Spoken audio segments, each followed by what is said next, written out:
अल्हम्दुलिल्लाहि रब्बिल आलमीन वस्सलातु वस्सलामु अला अशरफिल अंबियाइ वल मुरसलीन व अला आलिहि व सहबिहि अजमईन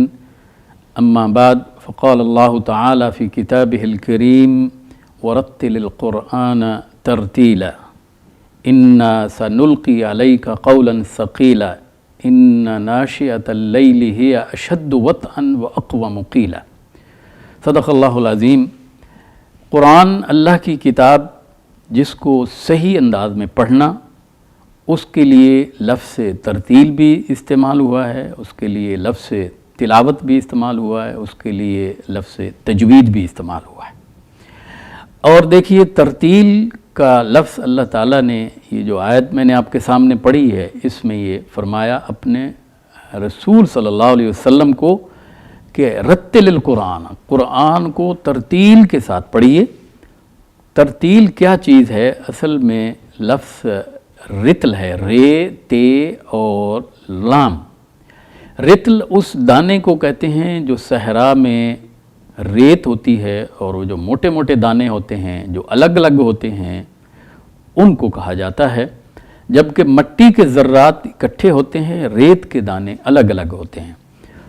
तो अल्लाह ताला ने भी यहाँ ये अपने रसूल सल्लल्लाहु अलैहि वसल्लम को हुक्म दिया है कि आप कुरान को तरतील के साथ पढ़िए। गोया कि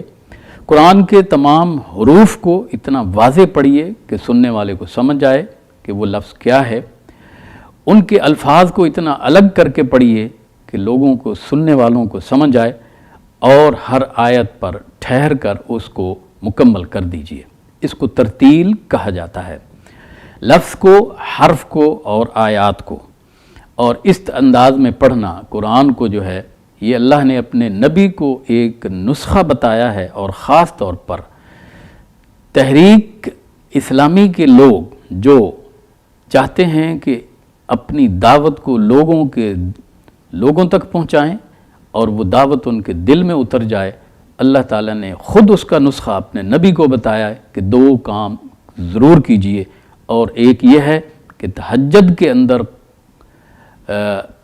तहज्जुद पढ़िए और तहज्जुद के अंदर कुरान को तरतील के साथ पढ़िए। तो गोया कि दो काम करने होंगे हर दाई को,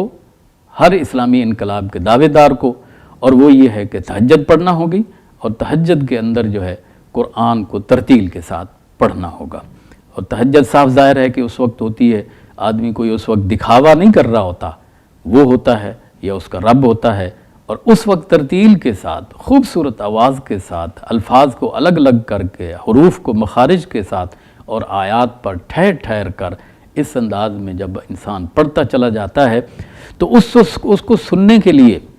इंसान अगरचे मौजूद नहीं होते, लेकिन अल्लाह के फ़रिश्ते बहरहाल वहाँ कितनी तादाद में आते हैं कुछ नहीं कहा जा सकता, वो ज़रूर उसको सुनने के लिए आते हैं। लेकिन तरतील के साथ कुरान को पढ़ना, अल्लाह ताला ने ये एक नुस्खा बताया है कि अगर आप चाहते हैं कि आपकी दावत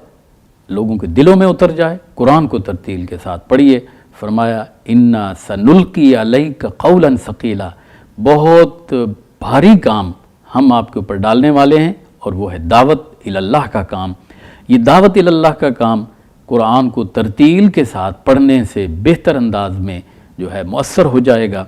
और तहज्जुद, जब इंसान कोई दिखावा नहीं कर रहा होता, अल्लाह होता है, और वो इंसान हॉट लाइन पे अपने रब से गुफ्तगू कर रहा होता है। एक ग़ज़वा के मौका पर रसूलुल्लाह सल्लल्लाहु अलैहि वसल्लम ने कहा कि कौन है जो आज रात पहरा दे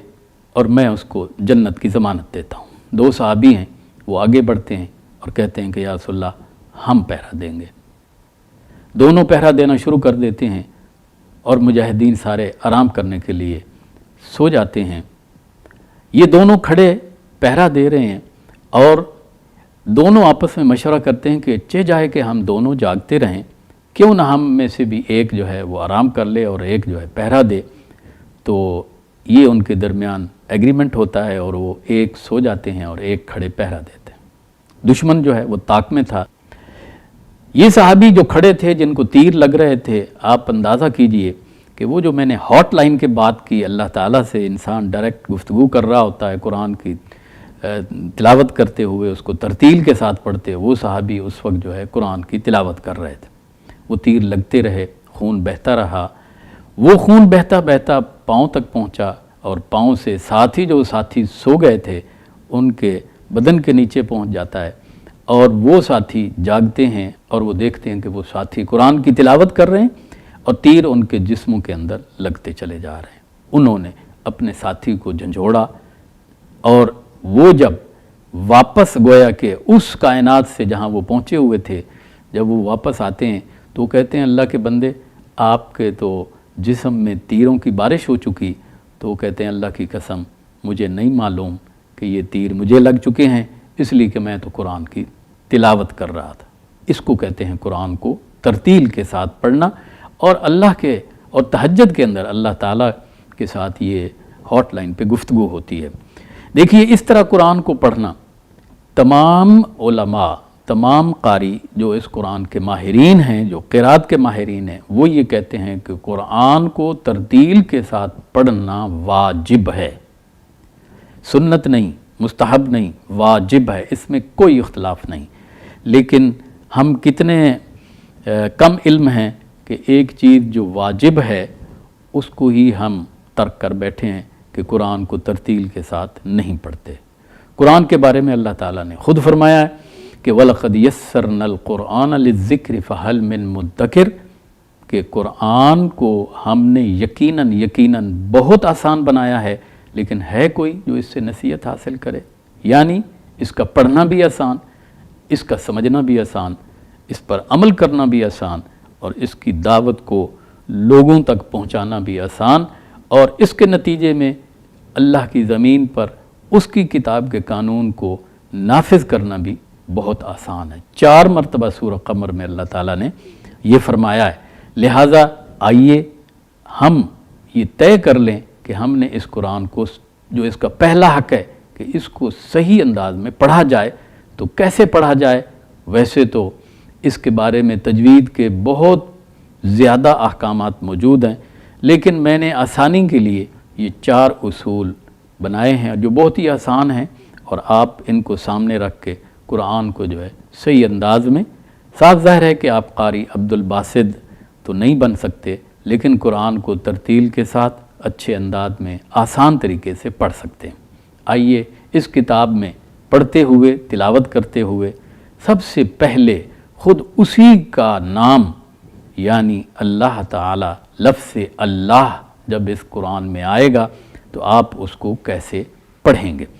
یہ پہلا اصول ہے۔ اور اس کو آپ مثال کے ذریعے سے یوں سمجھ لیجئے کہ اللہ لفظ قرآن میں جہاں بھی آئے گا اس سے پہلے والا حرف دیکھیے، اس کے اوپر اگر پیش ہے یا زبر ہے تو پھر اس لفظ اللہ کو موٹا کر کے پڑھ لیجئے، اور اس کی مثال بہت آسان ہے۔ آپ ذرا دیکھیے، مثلا ہم کہتے ہیں کتاب اللہ، کتاب اللہ، تو دیکھیے لفظ اللہ سے پہلے بے کے اوپر پیش ہے، تو ہم اس لفظ اللہ کو موٹا کر کے پڑھیں گے کتاب اللہ، اور اسی طرح اس لفظ سے پہلے اگر زبر آئے تب بھی ہم اس کو موٹا کر کے پڑھیں گے، اور وہ ہے، مثال یہ ہے ان اللہ، ان اللہ، تو دیکھیے ان اس کے اوپر زبر ہے، اس کے بعد لفظ اللہ ہے، اس کو ہم موٹا کر کے پڑھیں گے۔ لیکن اگر ایسا ہو کہ اس لفظ اللہ سے پہلے زیر ہے تو پھر اس کو باریک کر کے پڑھیں گے۔ اب دیکھیے ہم بسم اللہ الرحمن الرحیم پڑھتے ہیں، تو یہاں ہم یہ بسم اللہ، مثلا اس کو ہم یوں پڑھیں گے بسم اللہ الرحمن الرحیم، تو یہاں لفظ بسم اللہ،